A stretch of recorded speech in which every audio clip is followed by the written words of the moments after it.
Okay, good afternoon. First of all, I'd like to welcome everybody to this pep talk.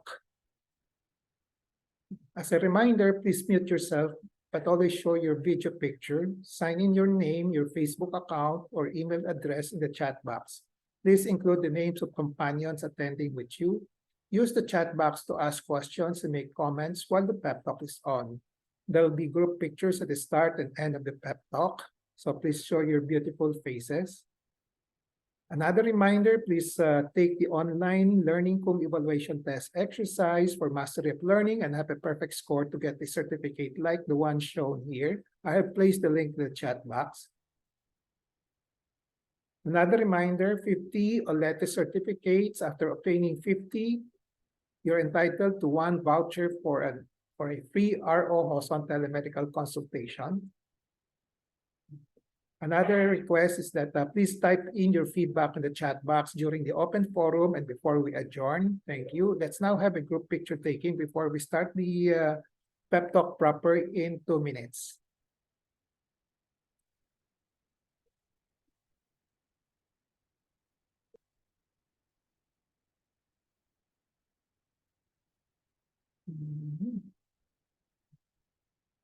You cannot move.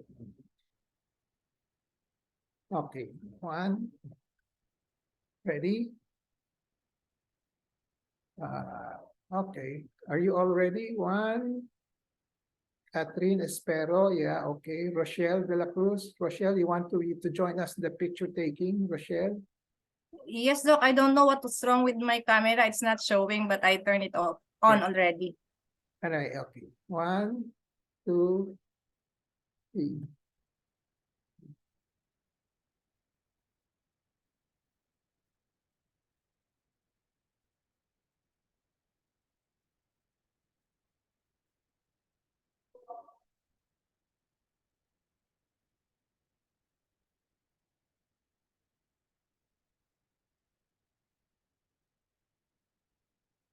I have a patient empowerment program in which I'd like to empower the lay people or patients to take control in the management of their health.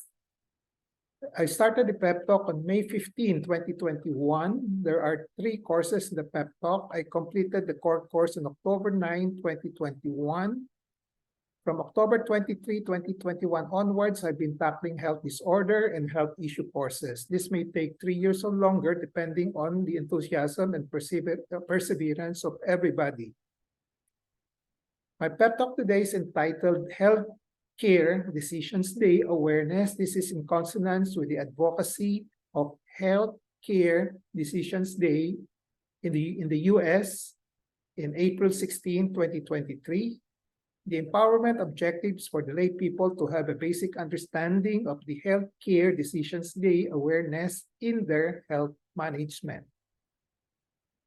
The contents of this particular pep talk will be the following. What is Healthcare Decisions Day? What are advanced healthcare directives? What are the benefits of advanced healthcare directives? What are the 2 initiatives that try to facilitate making of a formal advanced healthcare directives? And then I'll give you samples of ROJoson advanced directives and 5 wishes. The Healthcare Decisions Day is a project started in the USA in 2008, and it is used to inspire, educate, and empower the public and the providers, which mean the healthcare providers, about the importance of advanced healthcare planning. This is an initiative to encourage patients to express their wishes regarding the healthcare and for providers and facilities to respect those wishes, whatever they may be. So, importante yung ina-express ng mga tao kung anong gusto nila mangyari on the how they could manage their health, okay, especially in the end stage of life. And then also for the hospital, doctors, and healthcare professionals to respect those wishes. I'm glad that America is continually promoting awareness of the importance of advanced directives.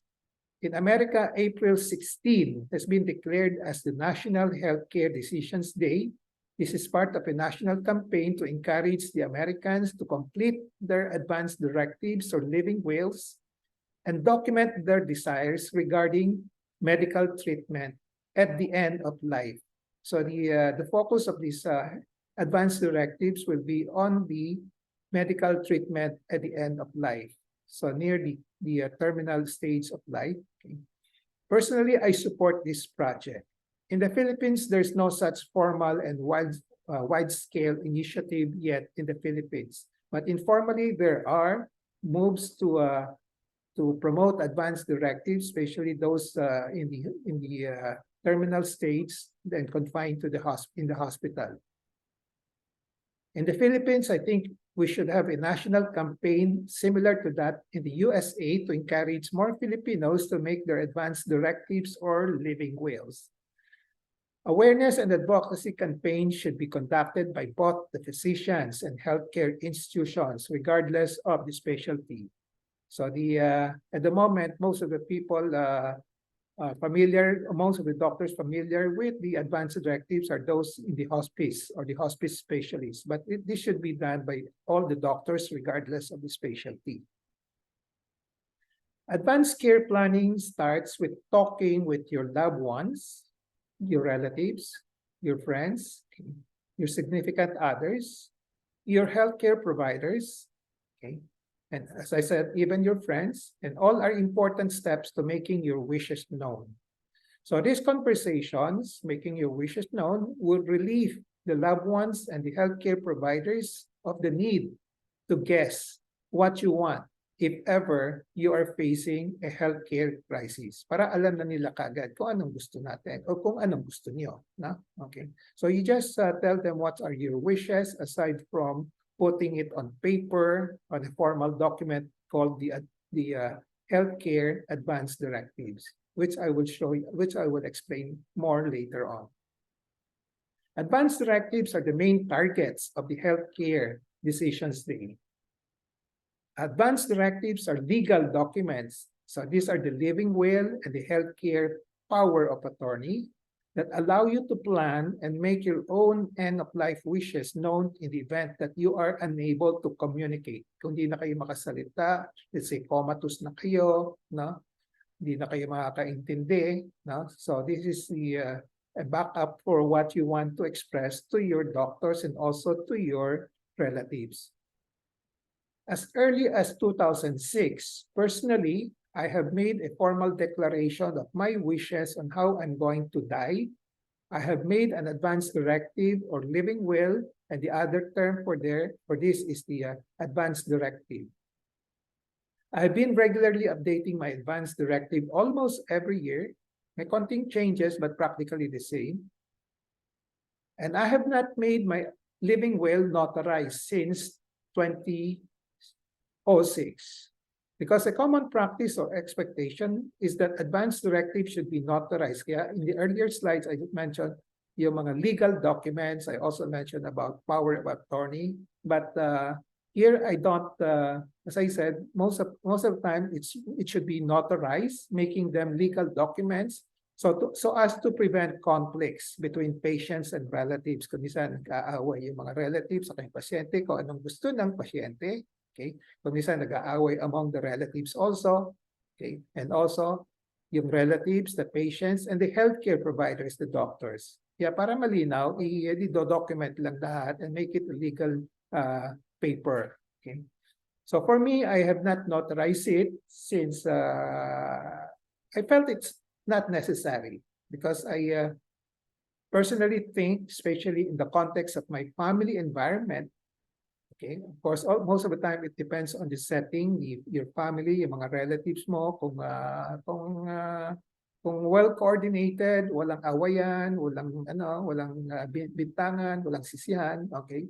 So, as I said, in the context of my family environment, I find it not necessary to notarize, and it is enough that my immediate and extended family members know that I have such a documented will and they know my wishes. And I make sure that they respect my wishes.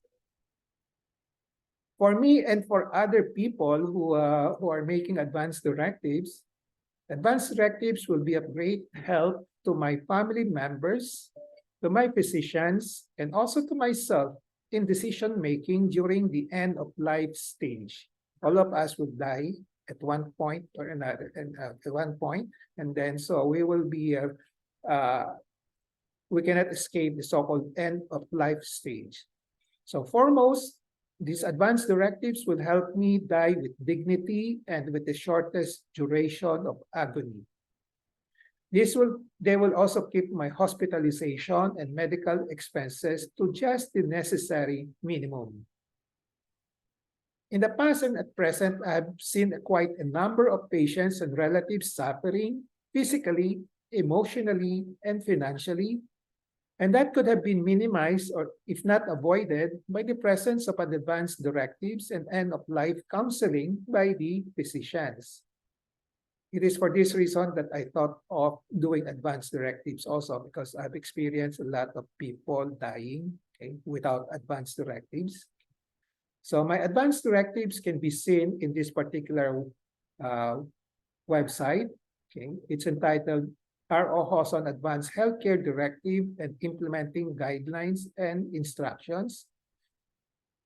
For those who have been with me for the past 2 years, you have seen my advanced directive, so most likely I will not present it here anymore. I just give you the link, so you just take a look. But I will present another type of advanced directives, an informal one later on, the so-called 5 wishes. 5 wishes. Okay. So offhand, I'd like to say it is not easy to make an advanced directive.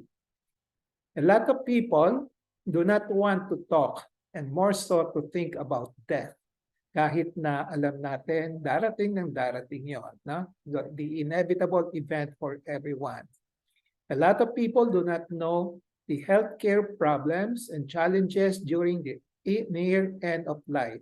Okay? So as early as now, try to know and learn what are the usual problems being faced by everybody, by all persons when they are near the end of lives, especially those problems that are being encountered in the hospital, and also the financial problems, okay, and other emotional problems and social problems.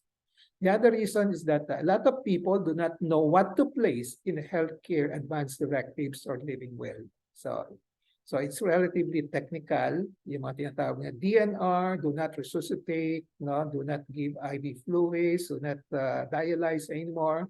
Medyo technical yon, no? Okay. So kaya kadalasan mahirap gumawa rin ng advanced directives, especially the formal ones, no? Kaya yung advocates of advanced directives are now trying to their best to promote the initiative through various friendly strategies, no? Yung mga mas madaling gawin, i-express mo lang yung wishes mo, basta ilabas mo lang kung anong gusto mo, and then ito translate na lang ng mga kamag-anak mo, or even the doctors can help you come out with an advanced directive, okay?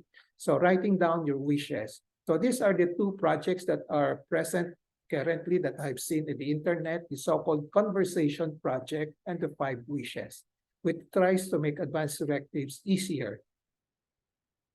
Let me give a short description of the Conversation Project. This is a project of the Institute for Healthcare Improvement, and this is dedicated to helping people talk about their wishes for care through the end of life, so those wishes can be understood and respected. Kung sinabi ninyo kung anong gusto niyo, okay, kung naka-documented lang, then everybody should respect it. 5 things that the advocates from the Conversation Project say that you should know about starting a conversation with your loved ones is that 1, you can start out by writing a letter to yourself, very informal, to a loved one or a friend, okay? And you might consider having a practice conversation with someone you trust. So this is one of the activities in the Conversation Project of the Institute of Healthcare Improvement. Number 2, try finishing this sentence. What matters to me at the end of life is, and then you just write down some thing that you can think of. Okay. Number 3, you can broach this topic by saying things like, I was thinking about what happened to someone and it made me realize that probably I should do this, I should do that, or I need to think about the future. No? Kung ano mangyayari sa atin. Kasi we know that all of us will go. Okay? So what I want to know what I should do in the future. So you can ask somebody, will you help me? Okay.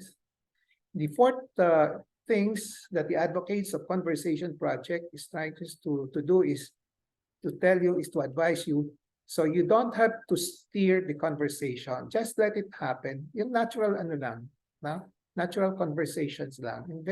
Very informal. And then keep in mind that there are legal and medical documents that you should be thinking about for the advanced directives. As I said, merong advanced directives, legal, pero mas mahirap. But you can start with doing the mga informal expression of your wishes. Regarding the project of 5 wishes, it is a document, no? Pero very informal lang ito. When you say document, kasi nakakatakot, very threatening, di ba? Very formal. So, but it's very informal. So it's a document that, like other advanced directives, make your wishes known ahead of time. It is unique among the advanced directives, however, because it addresses all of a person's needs, medical, number 1, number 2, personal, number 3, emotional, number 4, spiritual, and then the other needs, okay? The personal physical needs, okay? So according to the Aging with Dignity, the organization that created the 5 wishes, a document lets your family and healthcare providers know, ito yung mga 5 wishes mo, okay? So categorize into these 5. So which person you want to make the healthcare decision for you when you can't make them? Madaling sagutin yan. No? So at this point, if you're participating in my lecture intensively, you start thinking now, sino bang gusto niyo paalam? Now, which person do you want to make your healthcare decisions when you cannot make them? Okay, so, and then number 2, wish the kind of medical treatment that you want, or in the other extreme, you don't want. So, kahit na you don't want, sabihin mo lang. Now you want, you don't want. Okay? Then number 3, how comfortable you want to be on the end stage of life. How comfortable. Okay? Then number 4, how you want people to treat you. Okay? Kung paano kang itatrato, okay? How to treat you in terms of your person, in terms of your health, in terms of your dignity, etc. And number 5, what you want your loved ones to know. Okay. So these are very informal, generic questions which are easy to answer. So if you answer these 5 questions, lalabas yung content of your advanced directive, and then you can formalize it into a formal document, na so-called advanced directives. You can notarize it. You don't have to notarize it. No? Okay. But make it known to everybody, or especially to your loved ones. So here, I'm going, as I said, I will not present to you my formal advanced directive. I guess most of you know it already, but I have, and I also put a link there. Now, today, I will be showing you my 5 wishes. This is just an example of how I answered those questions presented earlier, the 5 questions. Okay. So, actually, I have updated this. I have done this before. Okay. So number 1 wish is, the question is, the person I want to make healthcare decisions for me when I cannot make them for myself. If I'm comatose, I cannot communicate anymore. Okay. So my first choice mentioned here, this is my personal wish. Now, my first choice is my wife, of course, if she's still alive. Okay. Now, second choice, okay, I have a son and a daughter, so I like to get their consensus of my son and daughter as what I want. Okay. Okay. And of course, when you say assumptions nito, even before this, I already tell them what I want. Okay. So they have an inkling of what I want. So wish number 2, my wish for the kind of medical treatment that I want and also that I do not want. Okay? Dalawa yun, ha? So my answer here is I believe that my life is precious and I deserve to be treated with dignity. When the time comes that I'm very sick and am not able to speak for myself, I want the following wishes and any other directions I have given to my healthcare agent to be respected and followed. Number 1, I do not want to be in pain. I want my doctor to give me enough medicine to relieve my pain, even if that means that I will be drowsy or sleep more than I would otherwise. Number 2, I want to be offered food and fluids by mouth. In terms of life support treatment, in case of I'm close to death and in case I'm in a coma and not expected to wake up or recover, in case I have a permanent and severe brain damage and not expected to recover, so this is what I want. I don't like. I do not want life support treatment. If it has been started by somebody else, okay, I want it to stop. Okay, so this is my stand. I do not want in terms of life support treatment in these 3 situations. In another condition under which I do not want to be kept alive, okay, number 1, if I have advanced cancer. Number 2, advanced stroke, and other severe disability and terminally ill diseases. So I don't like any life support system treatment anymore. So let's go to wish number 3. So my wish on how comfortable I want to be. So again, I do not want to be in pain. I want my doctor to give me enough medicine to relieve my pain, even if it means I will be drowsy or sleep more than I would otherwise.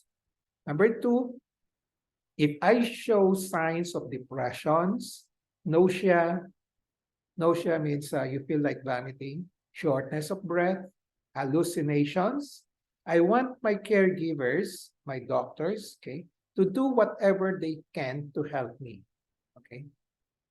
I want my lips and my mouth kept moist to stop the dryness. I wish to have warm bath often. I wish to be kept fresh and clean all the times. I wish to be massaged as often as I can be. I wish to have my favorite music played when possible until the time of my death.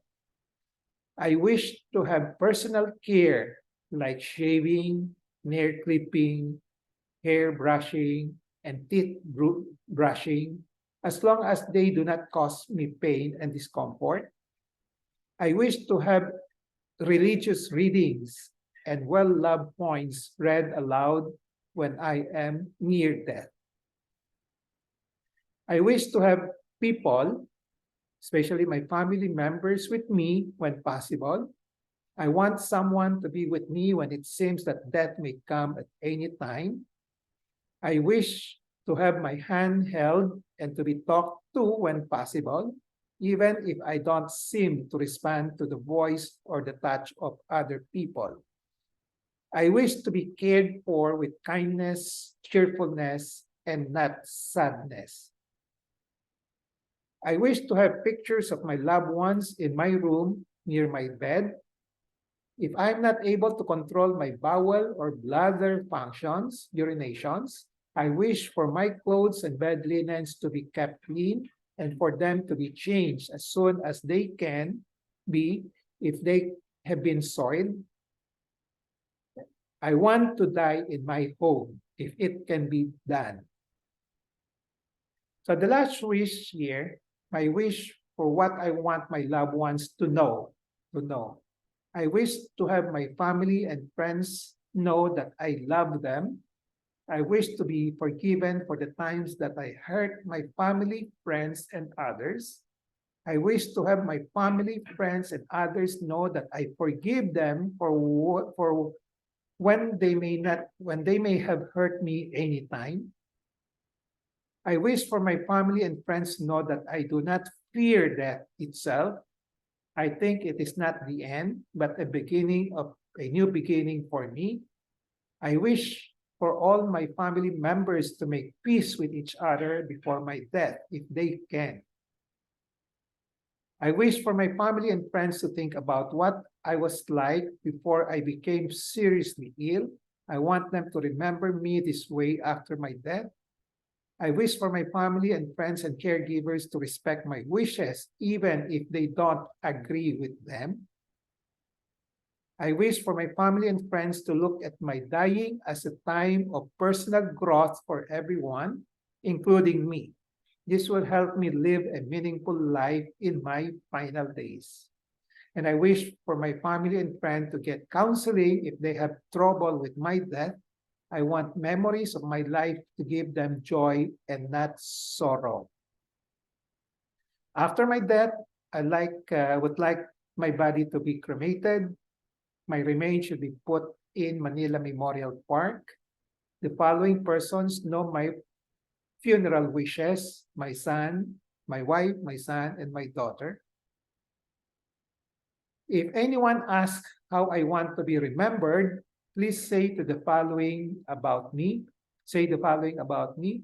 To my family, a good husband, being responsible, loving, faithful, provide material needs, provide emotional needs, support wife's emotional need, promote wife as a human being. To my family, a good father who provides companionship, who serves as a role model, a good man, man for the family, man for others.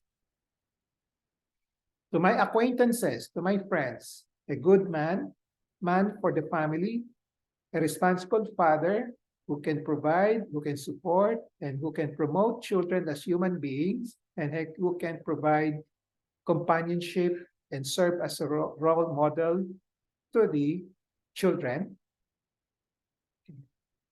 And then also to my acquaintances, man for others.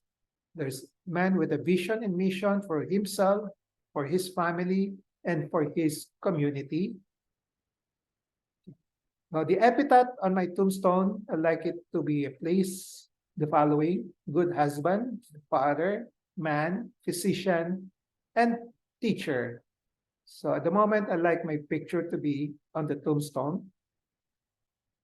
I don't like memorial services. I will donate organs from my body that are donatable if still possible. Because of my age, I might not be able to donate anything anymore. But in case I will be able to donate, I am willing to donate. So this was fixed on March 22, 2023. So these are my 5 wishes.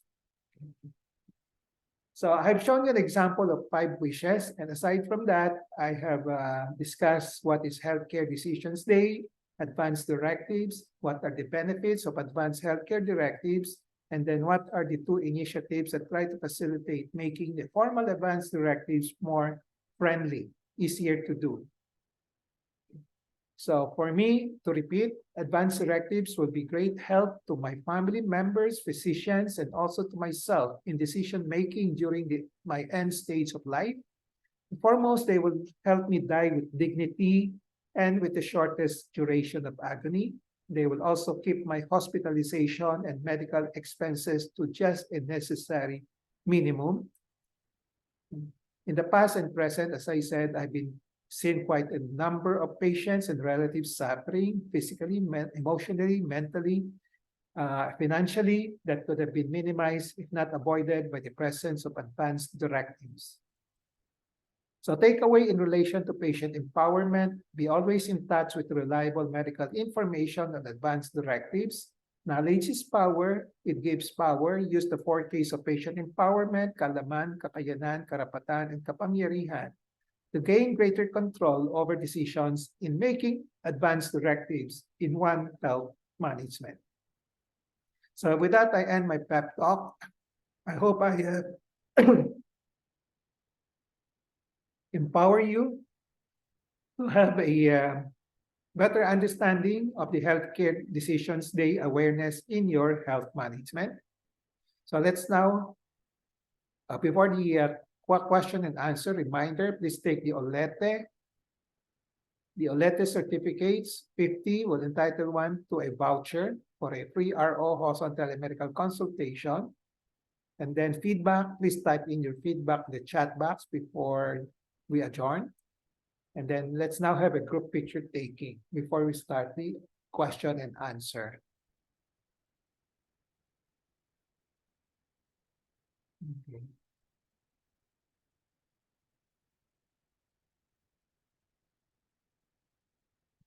Okay, ready? All set? One, two, 1, 2, 1, 2, 3. Okay.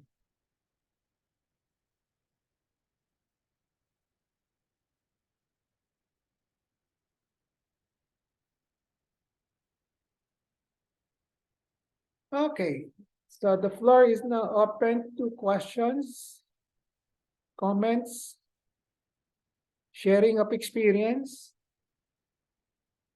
Doc, may I say something? Doc? Susan. Oh, yes. I follow your Facebook and I noticed that you have a lot of spiritual sharings, no? But I noticed that in your end of life directives, I just noticed I might have missed it. You did not say anything about calling a priest or something in the event that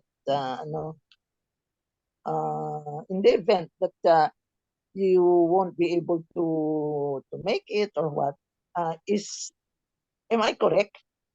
Yeah, but okay, I won't be able to place everything there, no. But I guess my family would know that, no. Okay, so most likely they will do it. They will call for a priest. Okay. Okay, thank you. So they know that I am a devoted Catholic, so most likely they will call in a priest. Okay. Yeah, because the reason why I said that, when my father was already when my doctor advised me to take home my father when they realized that he won't be able to recover anymore, my sister, who was not here, who was abroad, told arrange that our church here, no, in Sacred Heart, get a minister to give Holy Communion every day to my father. Siguro maganda rin yung kasama ko sa no? Yeah. The end of life directives, no? Yeah, you can put it there. But okay, I like to thank Okay. you for that reminder. Probably I will place it. Although, as I said, that's how you have to keep on updating it every year. Kung may nakalimutan ka, no, while you're still alive, dagdag mo na lang, no? Okay. Okay. So, Thank you. sige, with your comment, idadagdag ko 'yon. Idadagdag ko 'yon, no? Okay. Thank you. Thank you. Can I say something? Yeah. As you tell all your wishes and your directives, I cannot help but cry. You know, I've been your secretary for so many years, and I hope it will be easy for me to accept that time will come, you will go. It's so hard. I'm still, you know how I feel. where you have these directives. Sana, when time comes, you come to the end of your life, it will be easy for me to accept.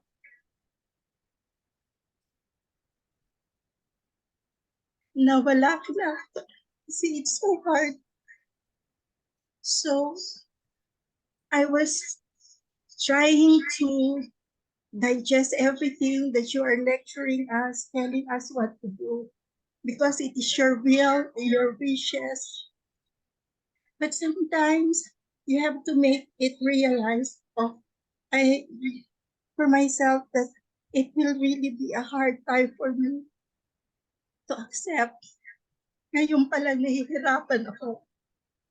But then again, I have to teach myself na adating yung time na gano'n, and that I would be able to easily accept the fact that your old age, time will come, you will be gone, and that I will remember everything that you did, all the good things, even the bad things. Sana it will be easier for me to accept that.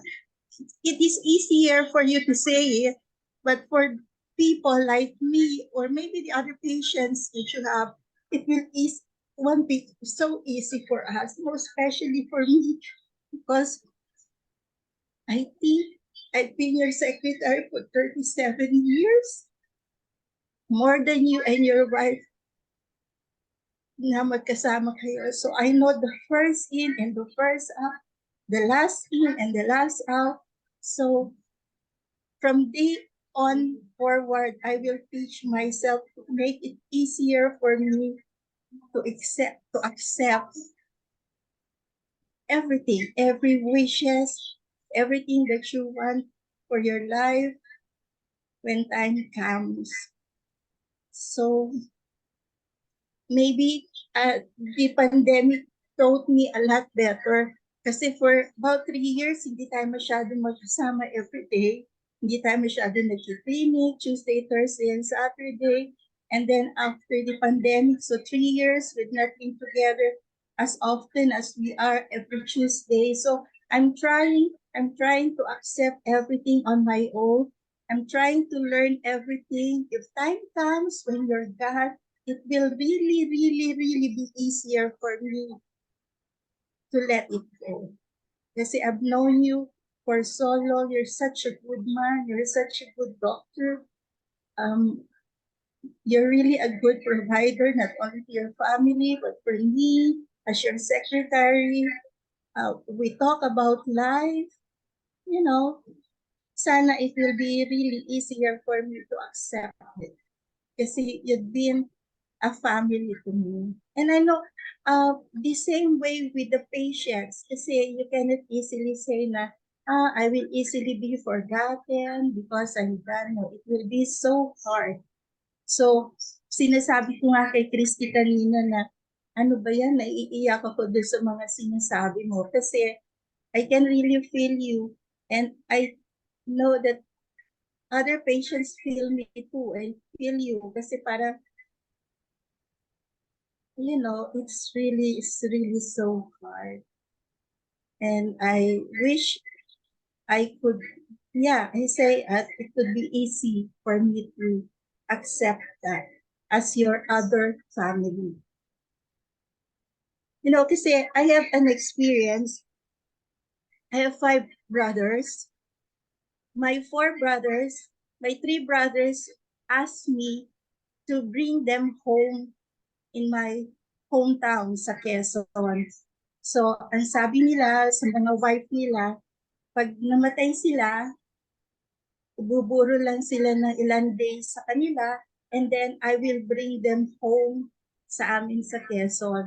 So I was able to bring them home, yung 3 kong kapatid. Yung isang kapatid ko, lalaki, yung panganay, hindi ko naiuwi due to COVID nung namatay siya. So yung 3 kong kapatid na lalaki, the one living in Bulacan, the one living in Atimonan, and the one living in Cavite, I was able to bring them home sa amin. So minsan, maganda rin talaga yung may mga wishes na ganyan, na para at least alam mo kung saan mo dadalahin, ano ang dapat mong gagawin. But thinking about what you have said a while ago, I was really in awe. I don't know. Maybe you also should teach us, me and the other patients and your patients, to accept it so easily that the time will come na you will be gone and that you will only be remembered. Hirap. Yun pala yun. Kasi I was thinking na, yun lang gusto niya, yung mga wishes niya, that when you go all about what you have said and what you have lectured, at the end of that, it's so hard. It's so hard. I mean, I was really taken away. I don't know na ganun. Parang hindi pa naman ngayon, pero matagal pa. Pero you know what, maybe it will be easier for me if time comes, but at this very moment that you have said all your wishes, it's really taken me. So that's why Okay. I cry. Ah, This is how I feel, you know. Emotional. Parang napapaiyak na rin ako. Okay. It's not just reading it. It's not just listening. It's a directive that comes from you. It's your wishes that comes from you. So that's why I was really taken aback about this.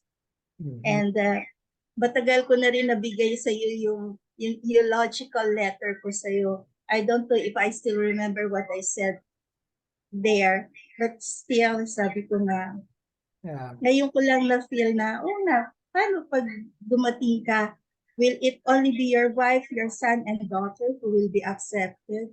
What about the others? What about the others like me and the patients that you have taken care of for so many years? You're not just a physician, you're not just a teacher. You have given your life to us, your wishes, and it's so hard. Hope it will be easier when time comes.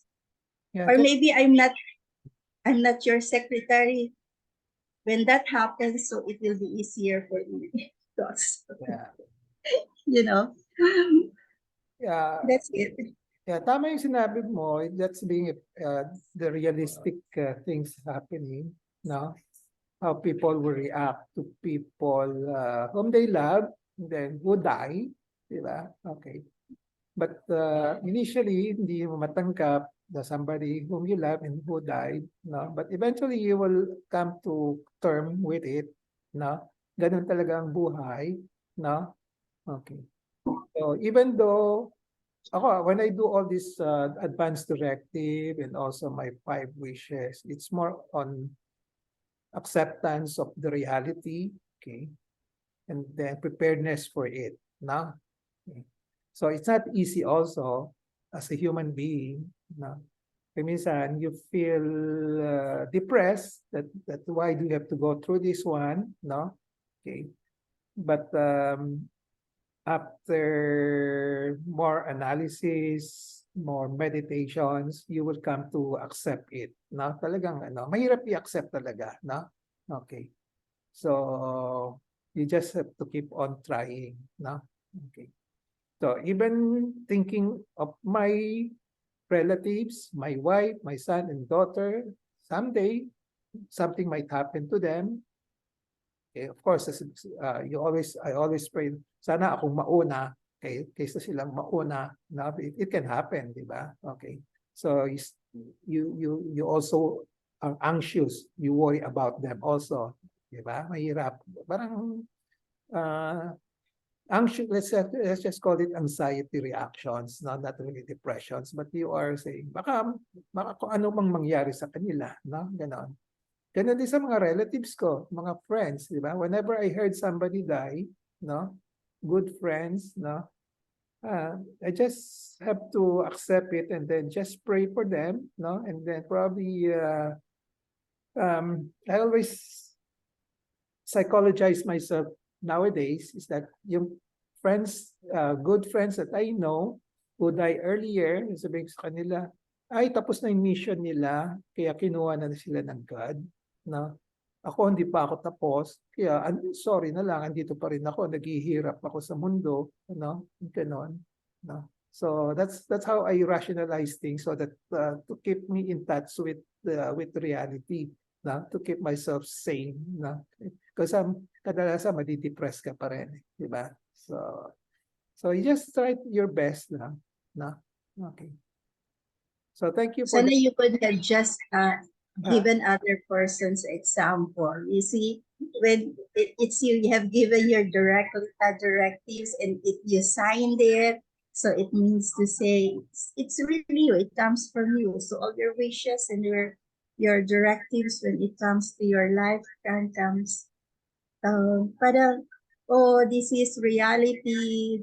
This is his wishes. This is what he wanted us to do. This is what he want us to, medyo I was really, touched by it. Kasi siguro kung if you have, example other people, it won't, but when you say it's your directive, so it's yours, it's your wishes, it's your, it's what you wanted to do when something happens to you. So medyo I was really taken, surprised by it. Parang matagal mo nang minsan sinasabi ko yung ganito, ganyan. Pero when you say that this is your directives, this is your wishes, parang, oh, parang, I was really surprised and I was really touched and I really cried. So I thought, oh, ano ba yan? Ganun pala yung magiging feeling mo na, magiging feeling ko pag time comes na, buti na lang sabi mo, i-cremate ka, no vigil. So medyo okay yun eh. Kasi kung cremated, medyo madali na. okay. Well, that's all. Kasi baka yung iba So if for others who want to say about their experiences, I just medyo lang ako. I was really Yeah, yung hope part understand. kanya-kanya naman yun eh, no? Kanya-kanya, no? So all the other people can have different wishes, no? Basta ilatag lang niyo para walang problema in the future, no? Okay. So di tayo let's say, kung minsan nakokonsensya yung naiiwan, bakit ko ginawa ito? Bakit hindi ko sinunod yung gusto nung namatay? Di ba? Ganon. No? Okay. So, anyway, this is just a sample that I've given you. I guess in the internet, maraming sample din dyan. Hindi lang publicized, no? Okay. So, any more questions? Any comments? Doc, can I ask, how come advance directive is not Filipino is not really what do you call this one? It's not easily to be accepted because of our culture and tradition. Yeah, in general, not only here. I won't know if there's a culture that yung isang let's say is there a country that all have advance directive? Bukang wala pa rin, di ba? Okay. So everybody wants to live, no? To live an earthly life, gusto mag-enjoy, no? Kaya sabi yung mga those in the religious community, sabi, why are you forgetting about the eternal life, di ba? Ganon. Lagi naka-concentrate lang sa earthly life, no? Okay. No, I have not heard of a country that has a advance directive for all the people, no? Okay. Even in the US, as I said, they come out with a drive advocacy kasi alam nila maraming wala pang advance directives, no? And they know that a lot of their citizens, the people there are dying also, no? And this is yung mga suffering from unnecessary things which could be eased by that advance directives, no? Okay. So dito naman sa atin kasi di pa masyado kasi I mean, walang gustong mag-bring out na yeah, you can say it's a culture, but it's a culture that can change also, di ba? That can be changed, no? Okay, walang gusto magsalita about death, di ba? Kaya kahit yung asawa ko, bakit ka palaging death na pinagsasabi mo, no? Okay. But after a long time, so when she had a psychiatrist friend who said, tama yung ginagawa ng asawa mo, dapat ganon, handa, no? Ganon, no? Okay. So, just a matter of time. Yeah, in follow-up to that, Catherine, the first time Dr. Hoson asked us to do the directives last year, it was really, sometimes we feel na, bakit kailangan? But then if you have relatives who is near death and when the pandemic comes, parang it's unnecessary. Parang hindi rin naman maging mahirap para sa mga relatives mo. Actually, On a we have personal, experience in directive. So when my fathers die, it's not hard for us to accept because he was a US citizen, so he have advanced directives. So we are very open-minded when it comes to death. We are preparing for it, for the funeral and everything. Kasi death is the most nalagay hardest. na lahat eh. Oh, Diba? Death is the most hardest part to our loved ones. So, kailangan prepared tayo kasi yung may iwan ng kawawa. Yes, correct. So we were able to do the directives last year nung meron kaming session. It's quite good for us. Okay. So, overall, maganda meron. Of course, there Yes. are resistance, di ba? Okay, because of culture, because of mindset, because of hindi sila naniniwala, yung mga atheists probably hindi gumagawa nun, di ba? Okay, but probably for those Christians and those with religion, okay, they know that death is inevitable, and then also they're kadalasan they're just preparing also for looking forward to the life after death, di ba? Ganon. So may mga maraming resistance pa. Kaya that's why we're trying to advocate it, no? In the long run, mas maganda, no? Okay. Mahirap lang turuan mo na, di ba? Yeah, as I said, sa US, they have started it, no? Okay. Parang national day. Sa Philippines, wala pa, di ba?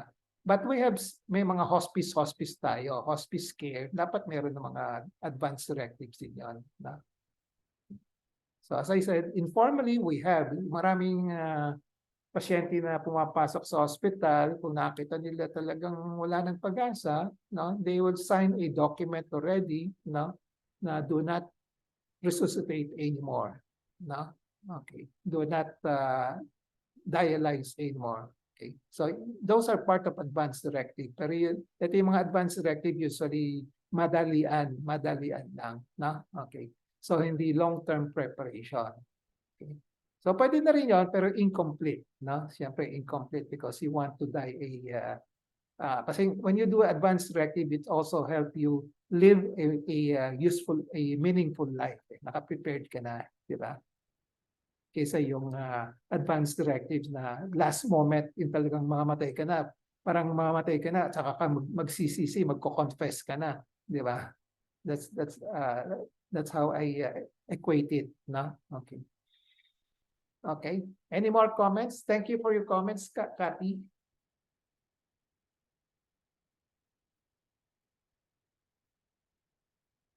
Pearl, may comment ka, Pearl?